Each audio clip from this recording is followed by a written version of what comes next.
महाराज, जिस महिला और पुरुष का, किसी व्यक्ति का जब पांव का घुटना डॉक्टर बोल दे कि इसको बदलना पड़ेगा, हड्डी बेकार हो गई है, हड्डी गल गई है, L1 L2 कमर का कोई गुरिया खसक गया है, कोई घुटने में कोई प्रॉब्लम खड़ी हो गई है, पांव में कोई प्रॉब्लम खड़ी हो गई है और वो पांव ठीक ही नहीं हो रहा, इंजेक्शन लगवा लिया, दवाई ले ली और डॉक्टर कह रहे हैं ऑपरेशन कराना ही पड़ेगा। तो डॉक्टर साहब से कहना कि हमको गोलियां दे दो, दवाई दे दो, आप शिव का रूप हो और थोड़ा सा समय लेकर, थोड़ा सा समय महाराज, कुछ समय थोड़ा सा लेकर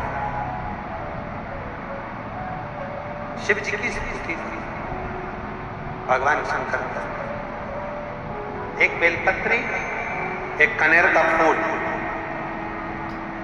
एक बेलपत्री, एक धतूरा, इन दोनों को दोनों हाथों में रखिए। कंबल और धनंजय दोनों का स्मरण करिए, शिव जी के दोनों हस्त कमल, और भगवान शंकर का जो शिवलिंग है, वो शिवलिंग का जो जल बहता है जलाधारी का, धतूरे वाला बेलपत्र और धतूरा अशोक सुंदरी वाली जगह पर रख दीजिए, और कनेर का फूल और बेलपत्र जो हस्त कमल है मां पार्वती का, इस ओर बाहर,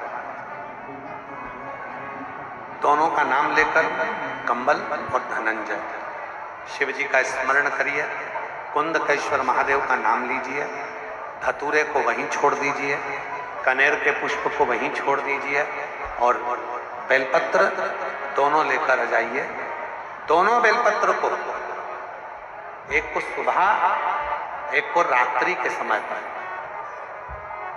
सोने से पहले दोनों बेलपत्र को एक एक कर, छोटी छोटी सी बेलपत्र हो तो उसको चबाकर खाने का प्रयास करिए। 5 बार यदि कर लिया तो ये निश्चित है अगली बार आप डॉक्टर को दिखाने जाओगे तो वो कह देगा कि ऑपरेशन की जरूरत नहीं है, घुटने काम करना। कंबल और धनंजय शिव जी के हाथ के ये वो 2 सर्प हैं,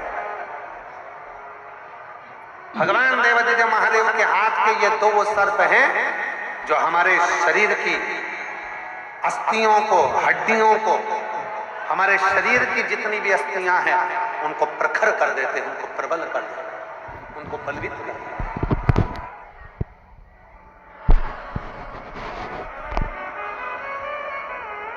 फिर से एक बार नाम लेंगे, आप लोगों के स्मरण में रहना चाहिए। क्या नाम है दोनों का? पहले का कंबल, कंबल, और दूसरे का, अब कल से आज तक मैं आपको 5 सर्पों के नाम स्मरण करा दिए हैं। कानों में कौन कौन है? पद्म, पिंगल। कमर पर कौन है? नील। हाथों में कौन है? कंबल, धनंजय। शिव जी के श्रृंगार में जितनी जितनी सामग्री है, भगवान शंकर के श्रृंगार में जितना जितना सामान है, भगवान शंकर के श्रृंगार में चाहे धतूरा हो, आंख का पुष्प हो, कनेर का पुष्प हो, बेल का फल हो, बेलपत्री हो, चाहे भगवान शंकर के श्रृंगार में चंद्र हो, चाहे भगवान शंकर के श्रृंगार में गंगा का जल हो, चाहे भगवान शंकर के श्रृंगार में चंदन हो, चाहे भगवान शंकर के श्रृंगार में भस्म हो, चाहे भगवान शंकर के श्रृंगार में चूरमा हो, चाहे भगवान शंकर के श्रृंगार में रोट का चूरा हो, ये जो भी भगवान शंकर को समर्पित किया जाता है इसमें फल बहुत है। उनका श्रृंगार और श्रृंगार का फल हमको देता है।